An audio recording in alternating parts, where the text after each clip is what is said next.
To kamar yadda kuke gani gashi nan zanga-zanga a Kano ta ci gaba da gudana, inda nan ita ce gadar Kano ta gadar sama. Gashi nan mutane ana zuwa ana ɓaɓɓalle sololi na kan hanya, ga injina nan mutane suna ɗaɗɗaukowa, ga firiza da kayan electronic dai ana ta ɗauka. Abin ya so ya zani ya fara komawa sata. Gashi nan kuna gani da mutane suke ɗiban ganima, ga bidiyon wanda suke ɗauko kaya. Gashi nan kun gansu da jarakunan mai a kansu, gashi nan suna ta gudu sun je sun fasa wata kasuwa guda nan kan titin gwamnati ne. Gashi nan kuna gani kan titin gidan gwamna ne a jihar Kano. Gashi nan kuna gani tare da ni Bilkisu ta Annabi TV. Ku kasance da mu a YouTube channel din Bilkisu ta Annabi TV domin ganin yadda abin zai kasance. Wannan mun kawo muku kaɗan ne, za mu samu full ga wani yayi da galan ɗin man ya zura da gudu saboda 'yan sanda sun fara sa harbi. Ga 'yan sanda sun zo suna harbin kan mai uwa da wabi. Gashi nan an fara ƙona wuta. Wannan kuma a garin Kaduna kenan, inda su kuma suka tara gangami guda suke gudanar da sallah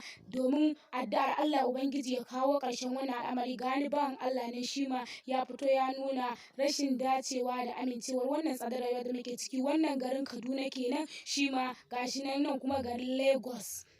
A garin Lagos kenan gashi nan su ma suna zanga-zanga, amma su tasu a cikin limana suke yin wannan zanga-zanga. To har ila yau wannan dai garin Kano kenan, ga wani bawan Allah shi ma ya ɗora alamun cewar ana neman sauyi. Wannan a garin Kano ne dai, duka shi ma suna neman dacewa, ana neman cewar Allah Ubangiji ya sassauta komai da komai. Gashi nan fa a garin Kano ne ana ta ɗiban ganima, ga shi can na hango su injina, ga wannan ƙofa ce, ƙofar da ake sawa gilashi. Gashi nan an zo an fasa wani waje guda na ma'aikata duk a garin Kano. Ga ganima nan suna ɗiba mutane, jarakunan mai, shinkafa, suwaye dai abin da ba jin daɗi ba ma kyan gani. Yanzu kuna gani gashi nan dai mutane dai abubuwa da dama yanzu an fara ɗibar kayan mutane wa a maimakon ganima. Wannan su ne mutanen da aka kama already yanzu wanda suka ɗibi kayan mutane. Wannan malamai kenan suna ci gaba da yin addu'a domin cewa Allah Ubangiji ya sassauta wannan al'amari. Naziru sarkin waka ya je ya canjo kaya, ya ƙara fitowa domin cewa shi wannan zanga-zanga har 12 dare suna tare. Bilkisu ta Annabi TV, ku kasance